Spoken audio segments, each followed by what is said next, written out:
Hello AP Statistics students. In this video, we're going to keep taking a look at areas underneath the normal curve.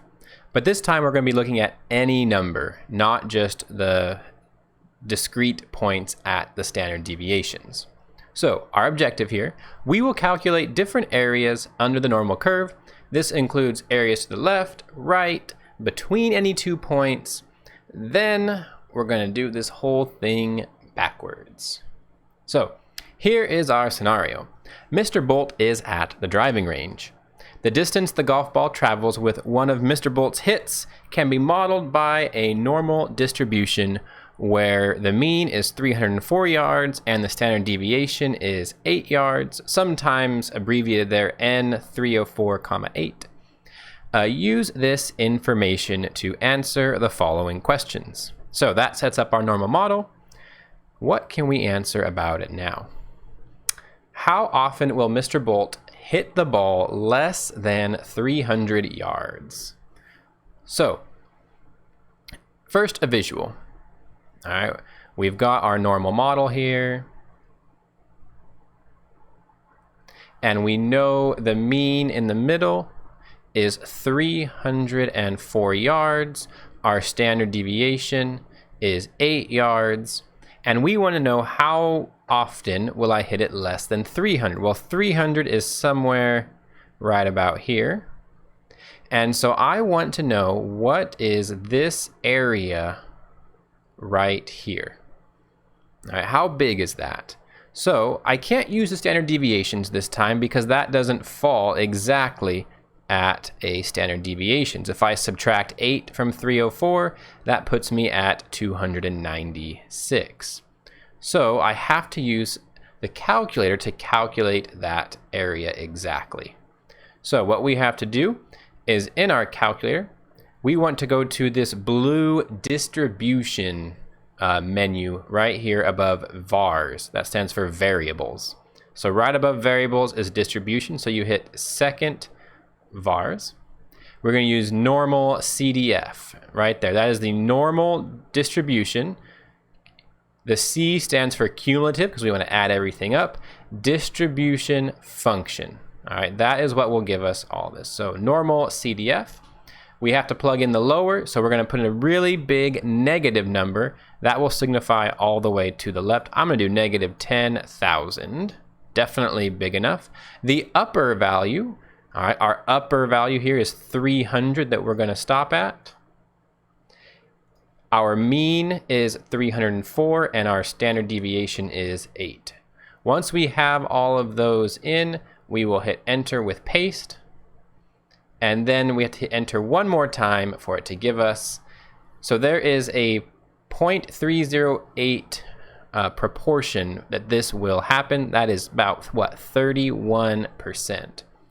The important thing here is how you write this. All right, how do you communicate what we just did on the calculator? The 31% cannot just appear magically. So what we have to do is say that we did the normal CDF function. And then we have to type in or write in everything that we did. So I'm actually not going to quite have enough room right here, so I'm going to do it down a bit. So normal CDF. First we say what our lower value was. So here, yes, we put in negative 10,000 and that is certainly fine. You can also just put in negative infinity.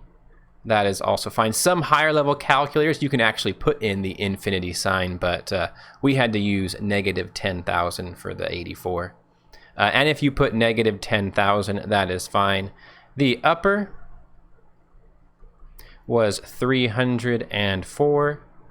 Then our mean was 304. And our standard deviation was 8. All right, once we get that, that equaled 0.31. Rounded, so there is a 31% chance, or 31% of my shots will go less than 300 yards. And please do write a sentence. All right, now an area between. At this driving range, there is a swamp between the distances of 309 and 312 yards. How likely is it that Mr. Bolt's shot will land in this swamp? So again, let's draw a picture so we can visualize this. We have our normal model here. In the middle, that is a terrible normal model, I'm sorry. 304 is our mean, our standard deviation is 8. So we are between 309, which is what, about here maybe, 309, and 312, which is somewhere over here, 312, and we want the area between those. So again, we can use the calculator. We go second distribution, normal cumulative density function. All right, and now we just don't make our lower negative 10,000. Our lower value is now 309, and our upper is 312. Our mean is the same, our standard deviation is the same, so we hit enter on paste. It puts in the notation for us, we hit enter again, and we see that there's about an 11% chance that this will happen. Again, we have to write that out. What did we do to get that? We did normal CDF. Now, the reason why you always have to say lower was what? 309, and then upper. You have to put this in because different calculators order this differently. So that's why you have to label all the numbers you're putting it in. The graders do not know what calculator you're using, and so if you just put the numbers, we have no idea what the numbers signify.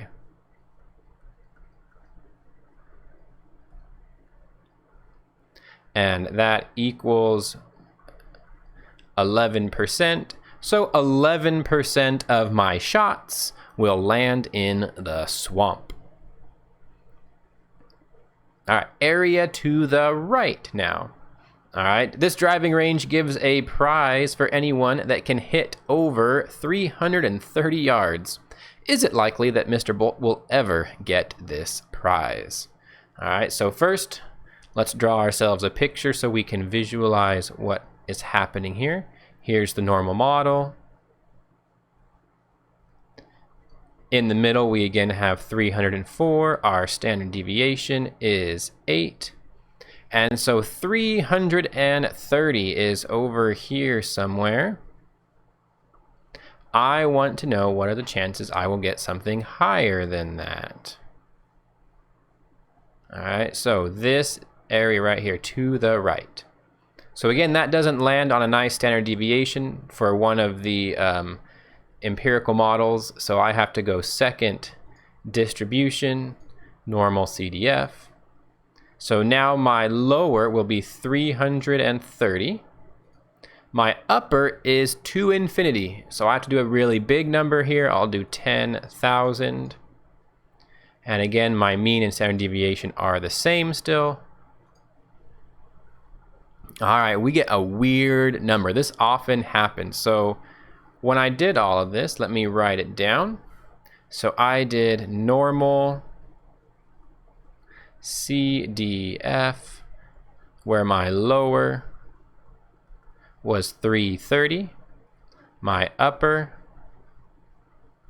was say 10,000, my mean was 304, and my standard deviation was 8.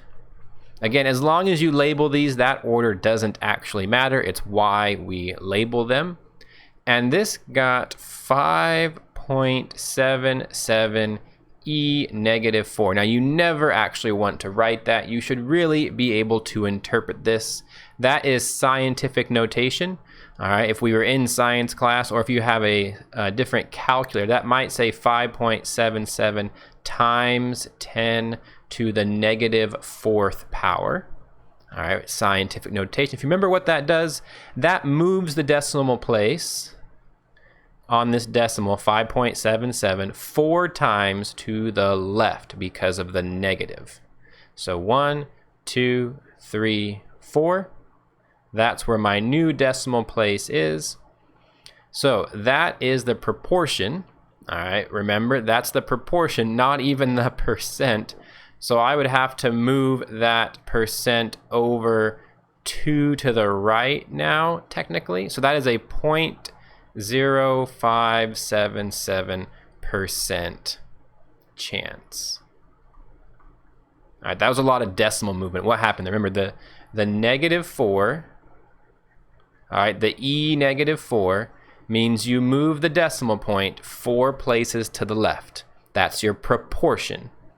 But you usually want to do a percent, and what do you usually do with percents? This is 11%, right? We move the decimal point 2 times to the right.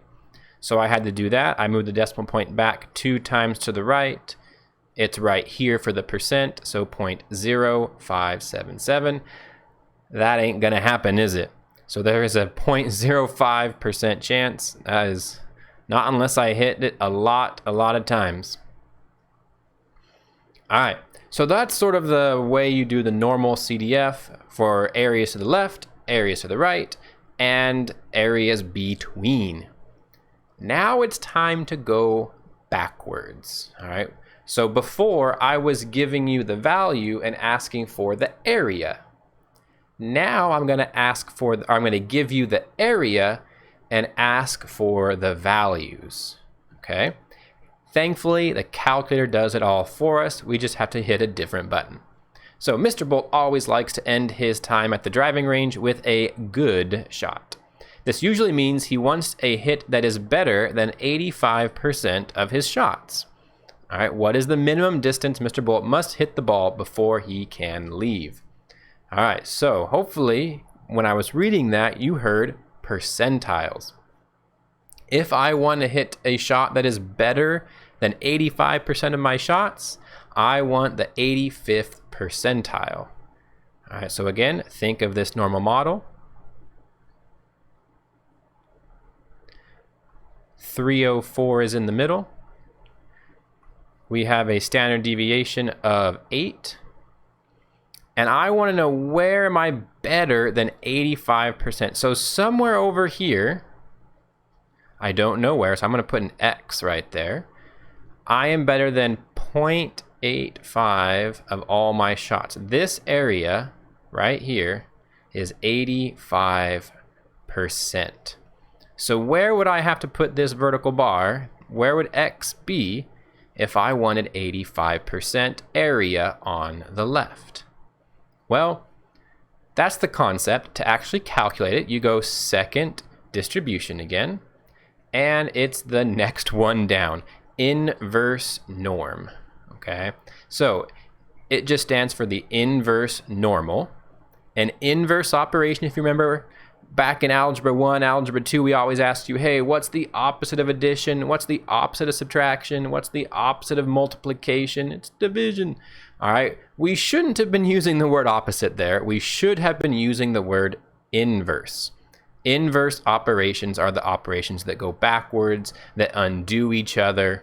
So inverse norm will sort of go backwards for us. So we hit enter there. So what area do we want? Well, we want 85%. Now that is 85% to the left. All right, this one doesn't do left and right as easily, just to the left. That can sometimes depend on your calculator. All right, our average is 304 still. Our standard deviation is 8. Paste that in. It puts the numbers where they're supposed to go. We hit enter. And so 312.29. So again, if I'm going to write that down as an answer, I have to put down what I wrote down. Inverse norm. All right, so then what did I put in? Area was 0.85. The mean was 304. And the standard deviation was 8. And that equals 312.29. So the 85th percentile of my shots are at 312.29 yards. Again, a sentence would be great for that. I'm assuming you can do that. All right, last one. Now area between. What is Mr. Bolt's interquartile range of shots at the driving range? All right, so again, let's draw ourselves a picture. What are we trying to find? If you haven't figured out, a picture is worth 1,000 words. So 304 is in the middle. Standard deviation is equal to 8. And I want the interquartile range. That means from here to here somewhere, the middle is 50% area. Now, if you remember what the calculator was asking, it doesn't have a between, it just does the area to the left. So I actually can't think of this 50% in the middle. I have to think, I'll call that x1 and x2. I have to think of only to the left. So I have to figure out, let's use this here. I need this area right here. Well, that area right there, that is Q1. So that will be 25%. So I'm going to do the inverse normal on 25%. 0.25. So x1 is equal to 298.6. All right, now I need to find x2, but again, I can only do areas to the left. Well, how much area is to the left? That's 50%. That's another 25%.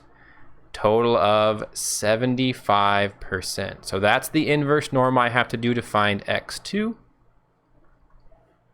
So I'm going to go second distribution, inverse normal, and do 0.75.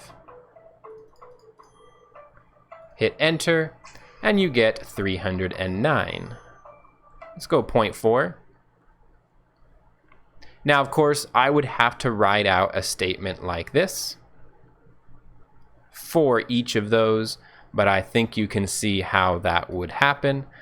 So you can tell me and show your work where those numbers came from. All right, that's a lot of the possibilities for finding areas underneath the normal curve.